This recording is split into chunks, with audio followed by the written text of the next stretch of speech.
Welcome to the Culture Stew podcast. I'm Maria Morukian. And I'm Roger Moreano. In every episode, we will meet with practitioners, authors, and all around fascinating people who share their wisdom and insights on all things related to diversity, equity, and inclusion.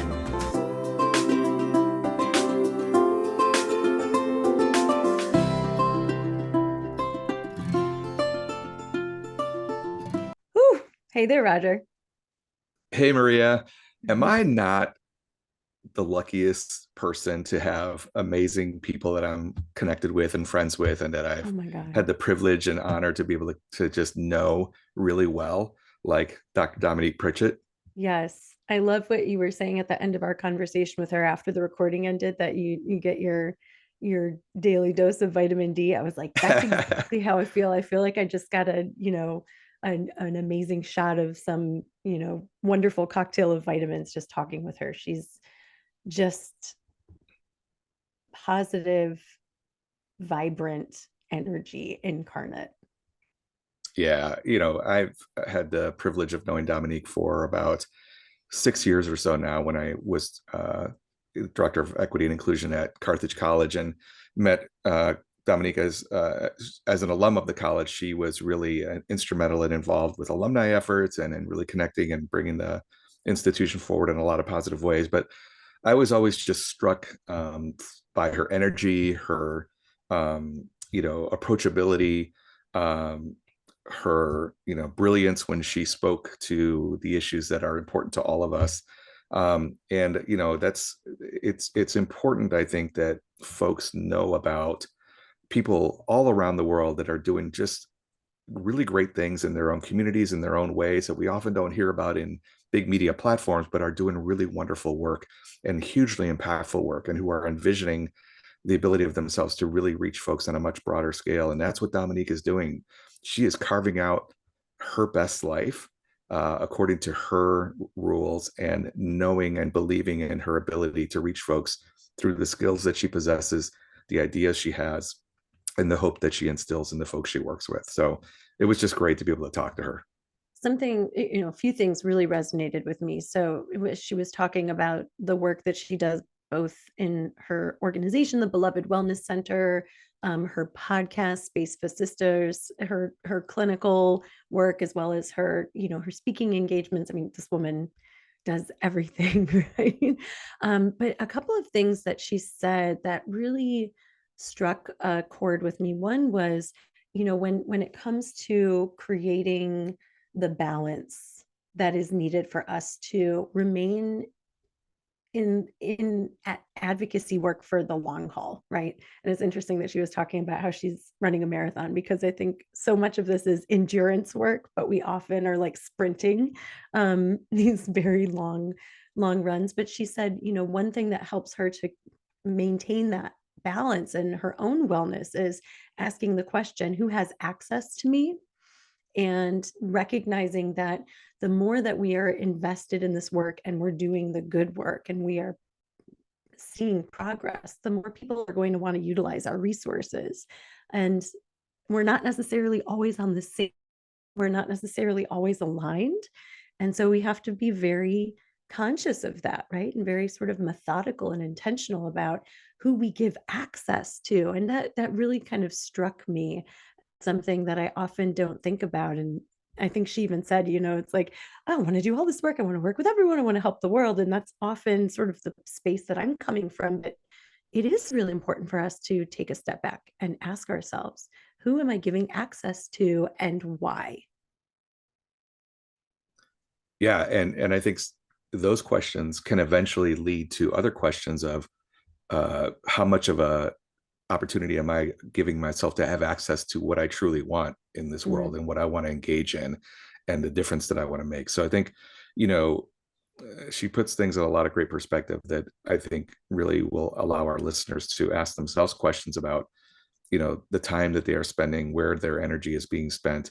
That in many ways, to quote the great Willie Nelson, energy follows thought, right? And that our thoughts can often form the direction we move into in our minds, and then we can accidentally walk through life rather than being really intentional about noticing what it is we want, the impact that we want to make, knowing ourselves more fully, so that those thoughts can be much more intentional and we can carve out the life that is worth living for us and for others.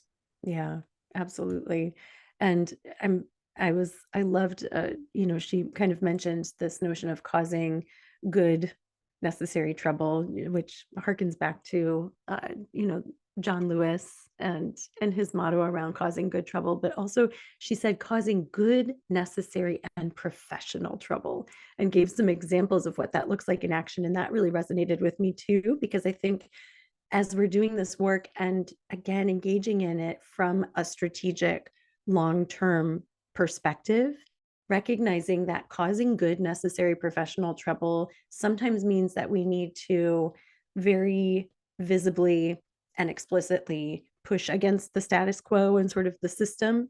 And there are also times that she said we need to take a break from the system when it's getting in the way of us showing up and doing the work that is most meaningful for us. And so I think, again, going back to that notion of balance when it comes to advocacy and well-being, that those two things should not be mutually exclusive, and just kind of give our space when it's necessary for us to take a break from the system, so that when we get ourselves back in to push against it, we have the energy. We've got we've got fresh legs, right? To go back to that metaphor of the race. But so many amazing uh, tidbits and stories from Dr. Dominique, and I'm really looking forward to our listeners hearing more about her. So, welcome, Dominique Pritchett. We're so happy to have you on the podcast with us today. Thank you so much. I'm excited to be here. Yeah. So, first question for our listeners to get to know you and your story a little bit. When you think back to some of the messages that you recall hearing early in your life that have really had a significant impact on your identity, your sense of who you are, how you show up in the world, what comes up for you? I love that question because it's a complex question. For a long time, I didn't know who I was. Growing up, I actually didn't have permission to be who I thought I wanted to be. I was a parentified child, meaning I was responsible for caring for the adults. I was the caregiver to my siblings, and I'm just 6-year-old cooking pancakes on a stove. So I grew up really fast without my permission. And so growing up, I was the identity of those I was the identity of whoever, what they needed me to be. So I was the identity of my mom's caregiver. She struggled with alcohol and drugs. I was the identity of mother figure to my sisters. And so as I grew and got older, went to my higher education, I was like, I don't have to be all of those things and all of those people in order to be seen, supported, and emotionally safe. Wow. And so that journey I really went on. Who am I? Who am I as a woman, a Black woman? What do I love? What do I don't like? And what would I no longer tolerate? So that became part of my identity, our non-negotiables, and how I want to show up in the world. And that propelled me to say, I want to be an advocate to help other people chisel down this narrative or the version they've been living because they needed to survive, but getting to the core of who am I really? Can I honor her? And right now, today, I'm loving this version of me, all parts of my identity. And I always say the good, the bad, the ugly, and the ugly as hell. I love that. I love that. There was something that what you said resonated with me. I recently heard an interview, and I can't remember if it was Brene Brown, but just talking about this sense of belonging and how belonging has to start with our internal sense of belonging, right? I belong to myself. And I know that all of those elements, all of those me's that exist inside me, I hold them, right?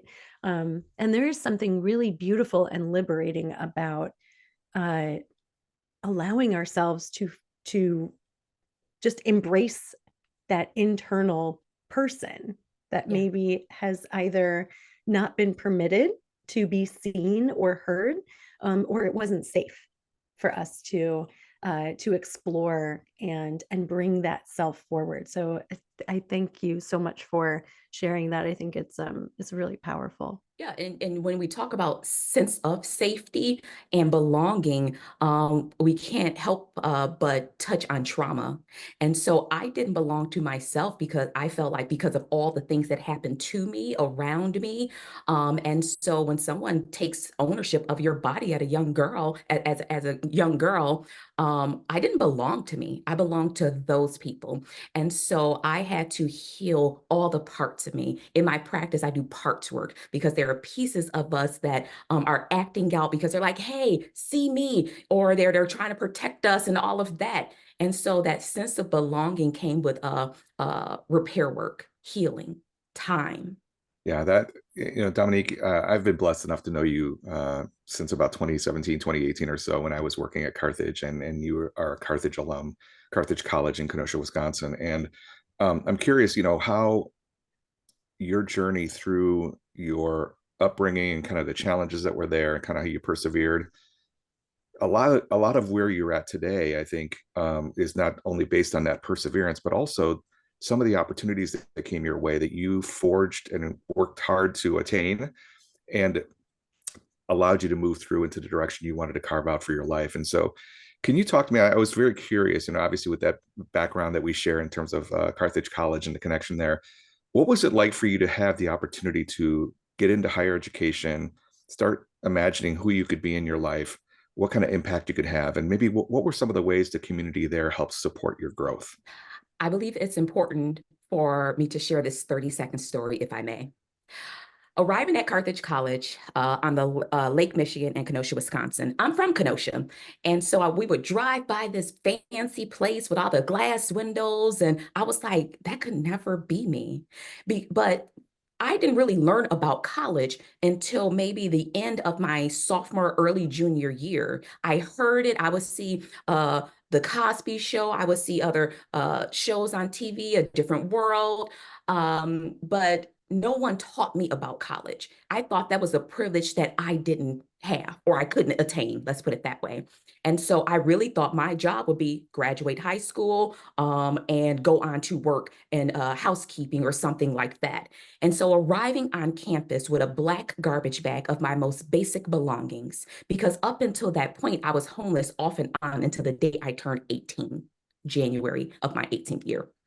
And so arriving on campus with that black bag, I'm looking, no one gave me a welcome to college, send off, that happens in our community a lot.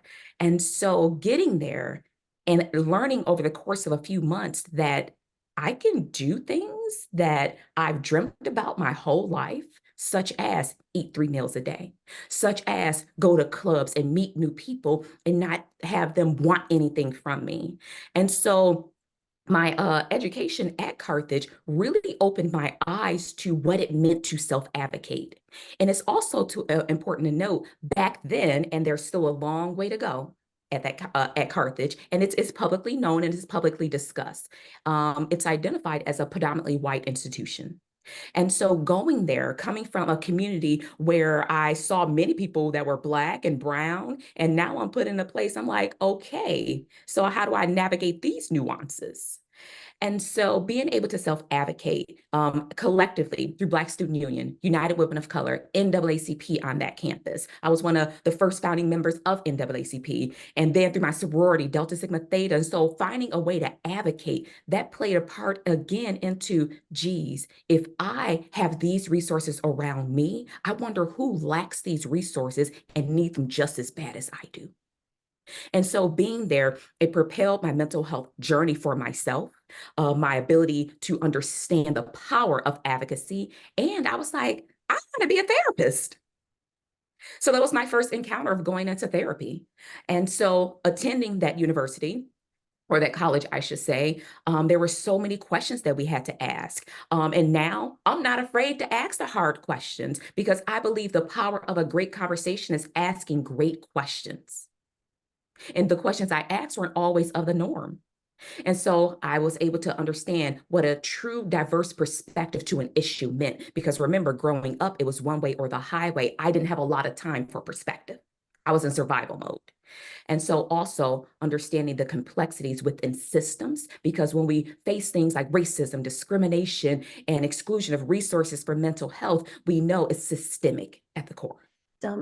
Dominique, I was wondering if you could share a little bit about the impetus, the inspiration behind the Beloved Wellness Center that you founded, and also, talking about your journey toward healing and mental health the and the advocacy work, because I think one of the things that we often hear from advocates, activists for social change, and something that we often talk about even amongst ourselves, is how easy it can be for us to be swallowed up by the work, because it can feel like these insurmountable odds that we are pushing against, and that we don't have the time to care for ourselves because there's too much of the work that needs to be done.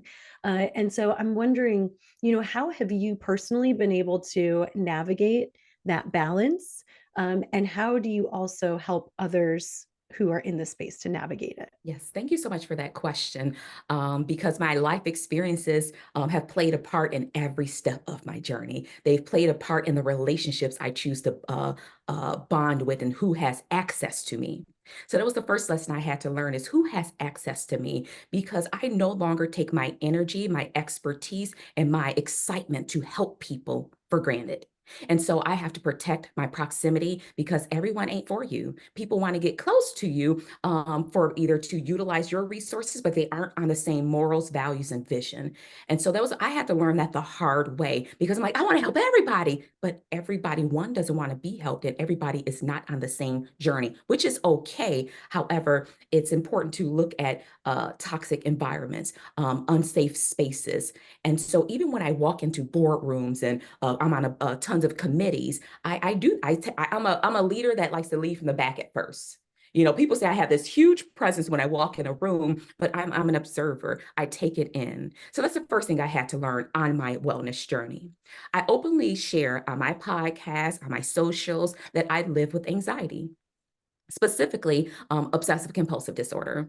And I have been in remission for a few years, going on a few years now. And so living with anxiety, everything is a big deal to me. Everything is a big deal. I need to be in control, but that is not how everybody else works. And so I did find myself in therapy. I am in therapy right now. And so I'm a huge advocate for really owning what I teach and what I offer, and being a participant of it. And so I'm in therapy. I have my sister circle. I travel the world. And so through those experiences, I was able to heal parts of me and nurture parts of me that I didn't know needed attention. And through my travels around the world, my speaking around the world, I'm able to unlock things and bring it back to my people and say, I have an idea. I have a different approach. And it's not always a Eurocentric approach. It's culturally driven, because we all come from a melting pot, but we've all been taught what is normal, in quote unquote normal in society, or society standards, whether it is hair, and that's an area that I actually work with many Black women on, is texturism, colorism, not just racism, because there's so many isms that are uniquely targeted to Black women and brown women. And so all of that played a part in it. Right now, I'm training for my first marathon, and it is going to be in Cape Town, South Africa. Okay. I'm hosting a business retreat there in October. And my friend who runs half marathons, like their warm-ups, and she's like, there's a race the day after your retreat. I'm just like, mm-hmm. And so working out is a huge, and I know, Roger, that's important to you. And so I have my miracle mornings. I plug in my 2-hour wellness break midday. I don't wait till 5 o'clock or whatever time my business day in to nurture and attend, because that's overwhelming and my system is overloaded.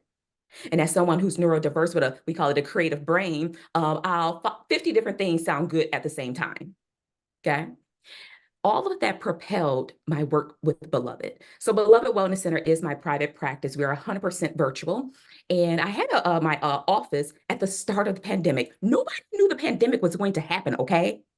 I remember the day I got sent home, March 16th. I was in my postdoc residency in Illinois, and I paid this I think 2 or 3 year lease, and I didn't use it for 2 or 3 years, 2 years.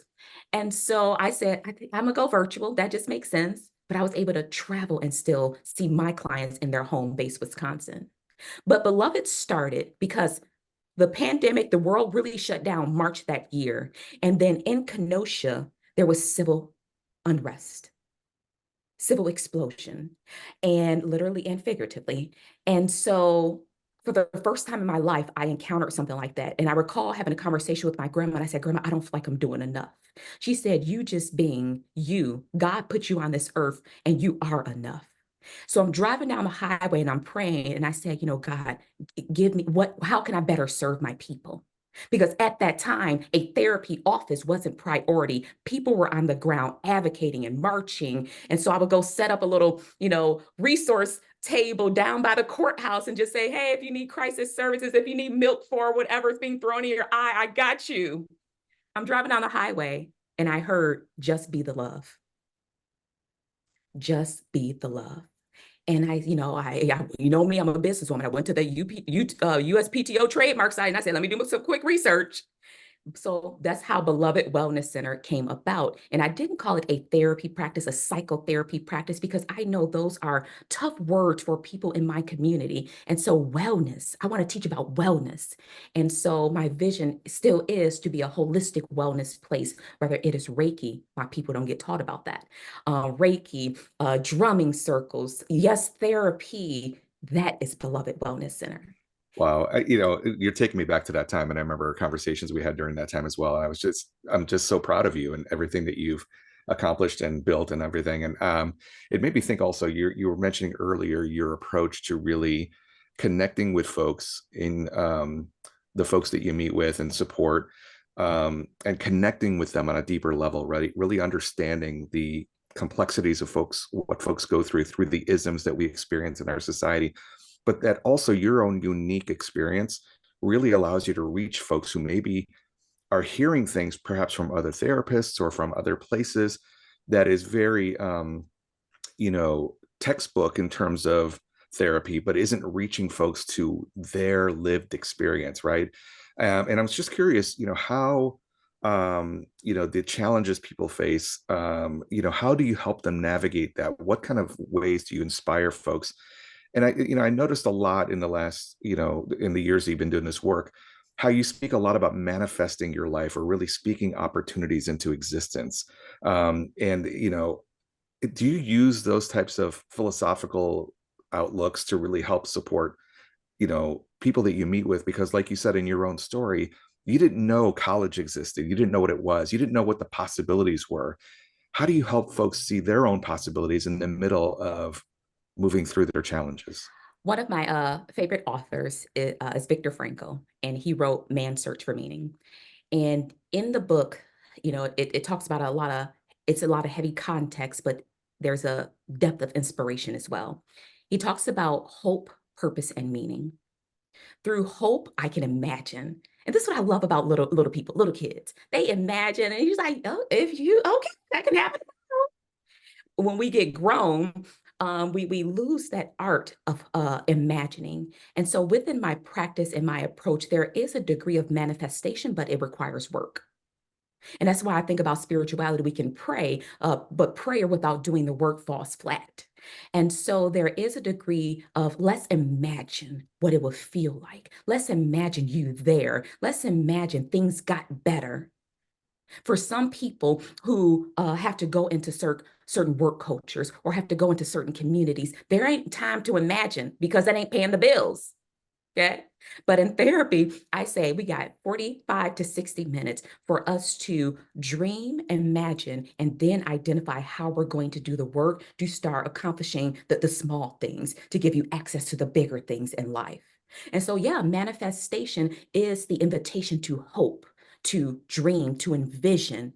It's possible for you too. I see that every day with my daughters, just the level of creativity and the liberation that comes with it, right? That notion of manifesting in anything, right? Imagining the possibilities is so integral to their lives, and I want to find ways to harness that and preserve it for them, but also bring it into my conversations with adults. I think a lot of times, to your point, we get so narrowly focused on the to-dos that we forget to focus on the to be aspects of our lives, and that requires so much intentionality. Even and I'm wondering a little if you could talk a little bit about how you help the people who are coming to you through through the center, as well as through Space Fascistas. Um, I often hear, and this particularly, I think I hear this a lot with women, that we tend to, in even imagining or focusing on the notion of mental wellness or well-being, we look at it through this lens, many of us, of to do, right? We start adding stuff to our checklist of, I have to work out more, I have to eat better, I have to join all of these organizations and do these activities. And then all of a sudden we find ourselves feeling like, oh, I'm failing at my own well-being because what I'm doing is just shoving more stuff on top of my already overloaded to-do list. And so how do you help people navigate that? I love that you said, yes, the to-dos are necessary, but to be is scary because that's present focus. And that's, in your body and acknowledging people ain't got time for that, okay? At least that's a story they tell themselves.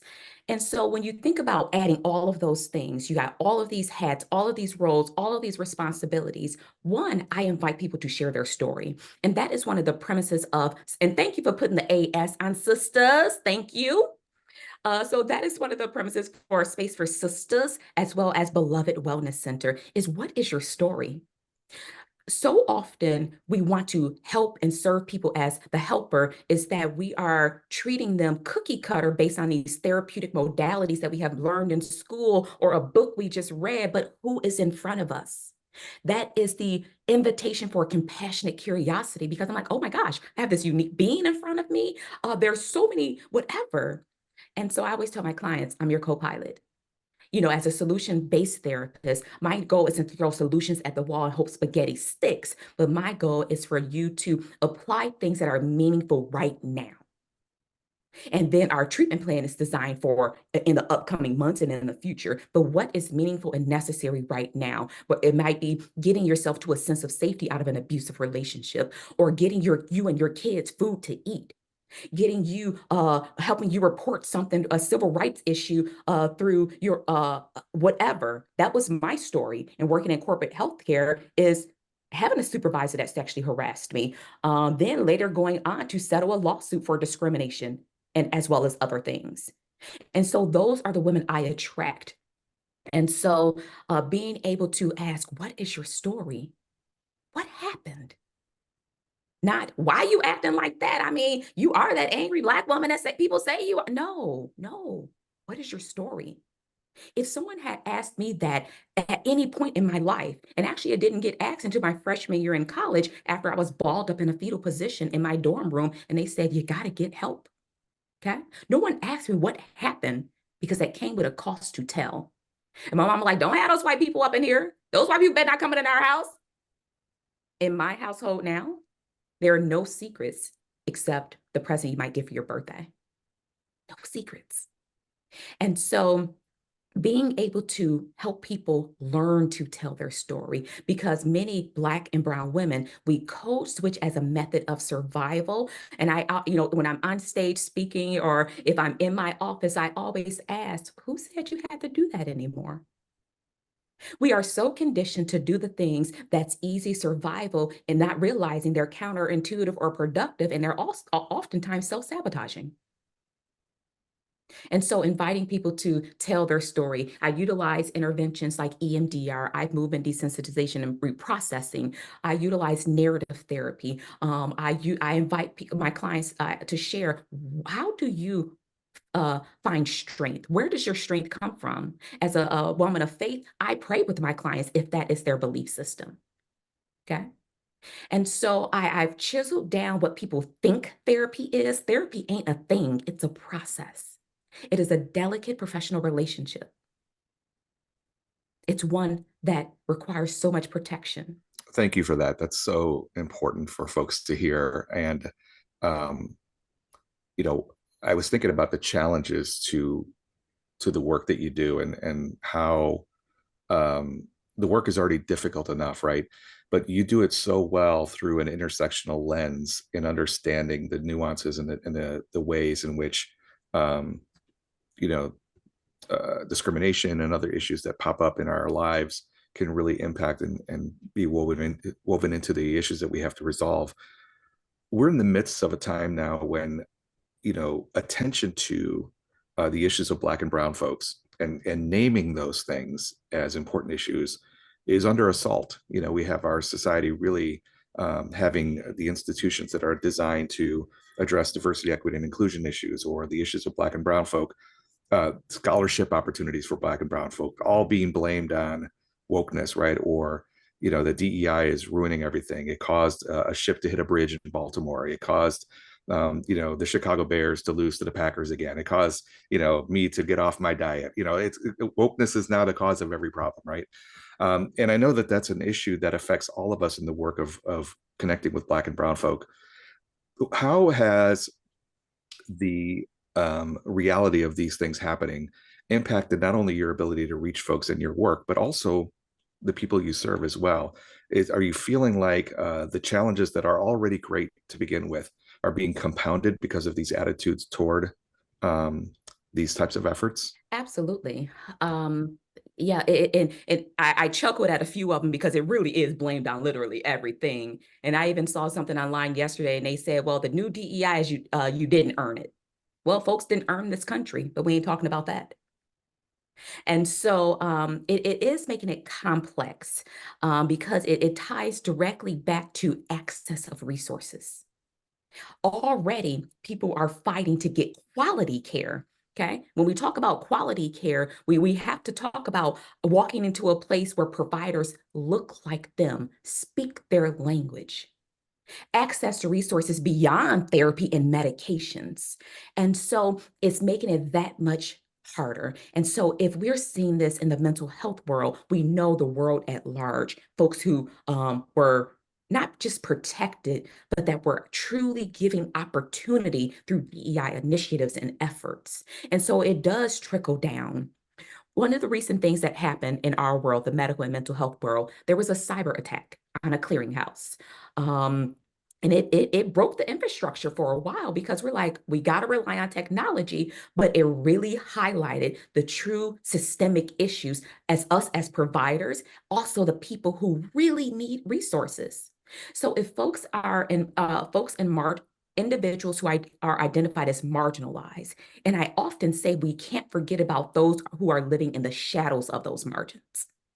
So if those individuals are already struggling to get quality care to what they deem as quality, when an infrastructure breaks, what's happening to those people? And so myself, as well as thousands of providers, we are collectively advocating for government to do something different. When you put all the power in a few people's hands, this ain't just a 1% thing. So when you put all that power in those hands, it makes our job so hard because what used to be is even chiseled down more. But it's also an invitation for us to do what we do best, cause professional trouble. People always say, Dominique, you got the podcast voice, you got the jazzy spirit and all of that. I do cause good, necessary, and professional trouble. And that trouble is through the lens of helping people own what you said your platform would do and who you would serve when you got into office. So we've been calling political officials. Hell, half of them didn't even know what was happening in our world. Okay. And so it's making our work hard, but it's not impossible. When I think about my ancestors or those who, broke barriers through civil rights and social justice challenges, we will get through this together collectively. And hoping that we get through it, the system looks differently, feels differently. Because when we think of the political climate right now, this something, it's designed that way. Okay. And so I'm going to exercise all of my privileges, and I encourage y'all to do the same. Exercise your privileges versus hurting folks with them. This is what's necessary right now. It makes me think about a colleague of ours who, Dr. Carmen Foster, who often says, we got to stop the system being broken. The system is functioning exactly as it was designed to. And I think to that end, so many times we find ourselves, even those of us who are trying to challenge systems, find ourselves sometimes conditioned by the very system that we're trying to advocate change around. And it's because it's the very air we breathe. And imagining what that alternative could look like can sometimes be very hard for us. So I'm wondering, Dominique, what advice do you have for people who do want to cause good, necessary, and professional trouble and are maybe scratching their heads and saying, I'm not exactly sure what that looks like? What Mhm. what do you tell them? Let me speak to a point you just made prior to your question of the systems being designed for that. Yeah, we definitely see that through the school to prison pipeline, the buzz that we call that.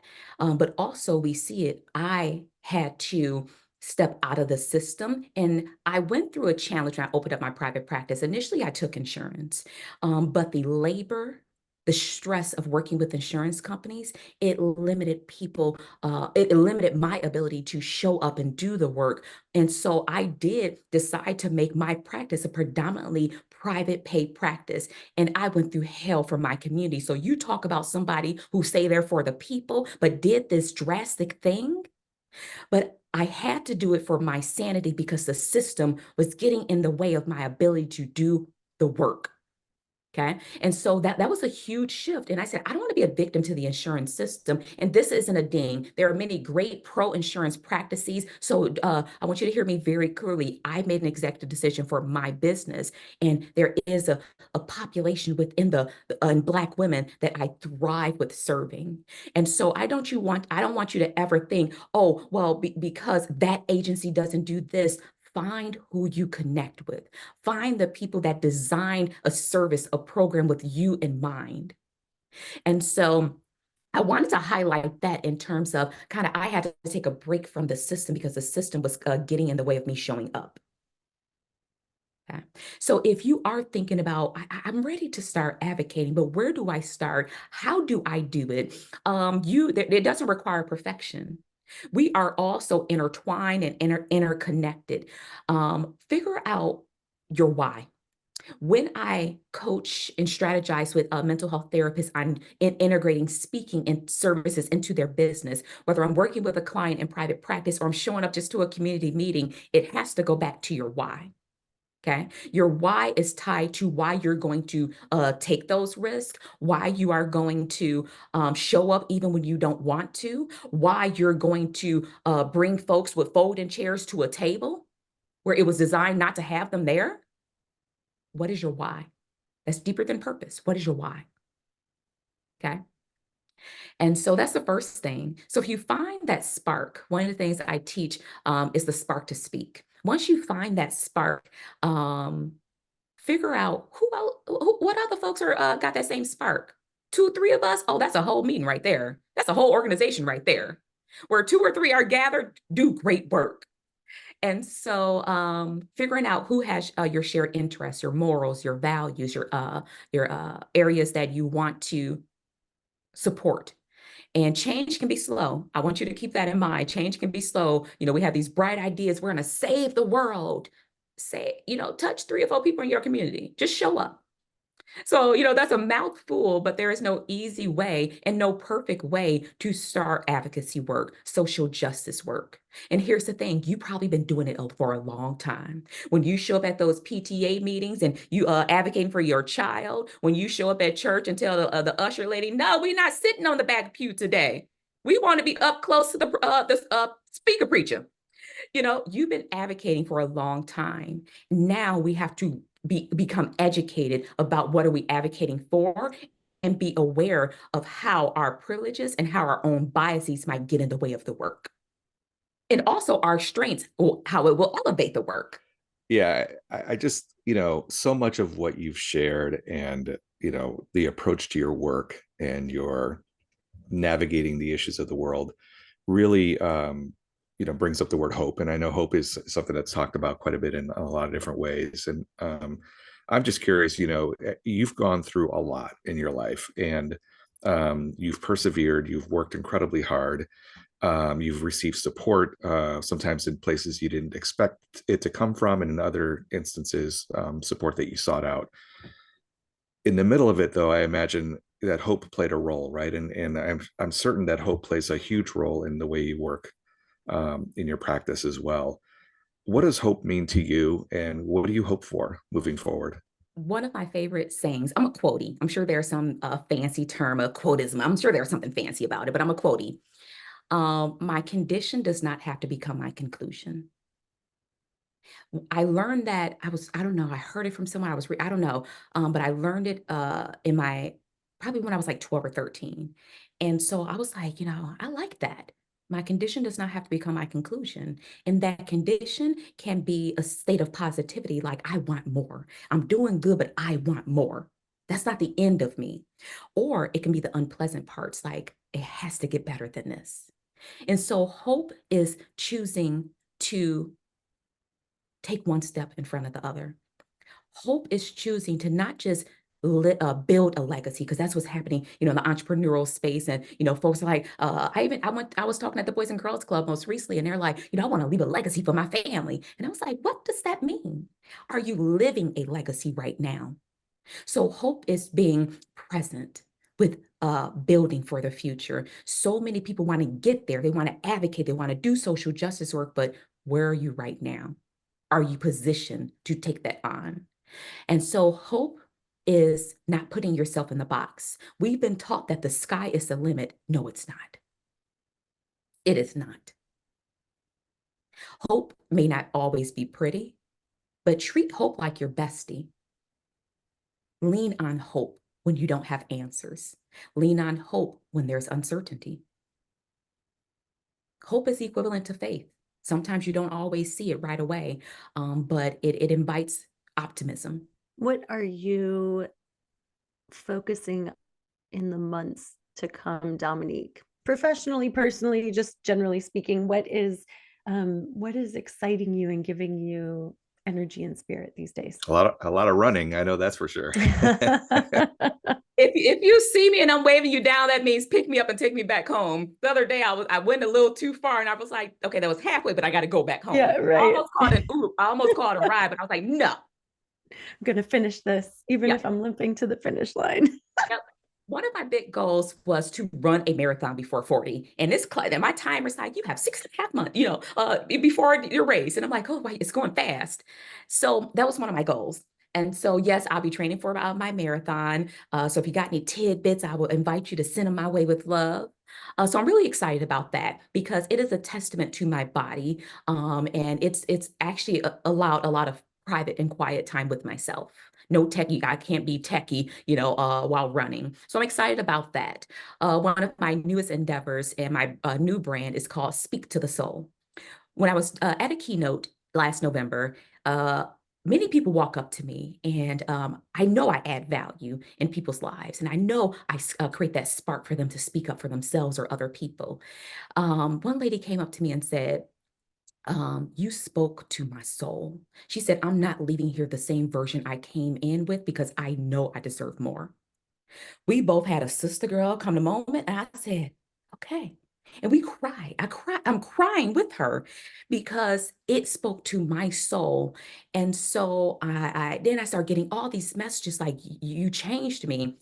But at that moment in time, I too was going through something. And so not only do I desire to speak to other people's souls, I want to speak to my own soul at all times. So one of my newest endeavors is called Speak to the Soul, and it's a business solution agency for mental health and wellness professionals to add speaking services into their business. Because when we look at the state of mental health and insurance companies paying very little money, therapists, doing one-on-one care, if we want to serve more people and captivate people in a collective way, we gotta speak. we got to understand the art of speaking. So I'm really excited about that. I'm planning for my first business retreat in Cape Town, South Africa, hence the retreat, then the run. That's happening in October. Also, Space for Sisters podcast is rolling back out. So many great things. Beloved Wellness Center. We look forward to offering community programming, because here's the thing, therapy isn't always the prescription. Sometimes people need to know, how can I strategize what's happening in my household that's adding to my depression? So there'll be some incubators for sisters. It's called You Good Sis? I am in awe of everything that you are doing and being, and wish you the best. If you want, we can chat. I have some I didn't hear that last piece. Oh, I said I've run a few marathons, so I'm with you. I'll pass on some hard-earned lessons. Yes, openly. Dominique, thank you so much for coming on the show and sharing your time and your spirit with us. This has been such an honor, and we will make sure to include all of the ways in which people can connect with you or learn more about you in the show notes. And we wish you so much luck and joy and fun in the months to come, and all of the great work that you're doing. Thank you so much for the opportunity.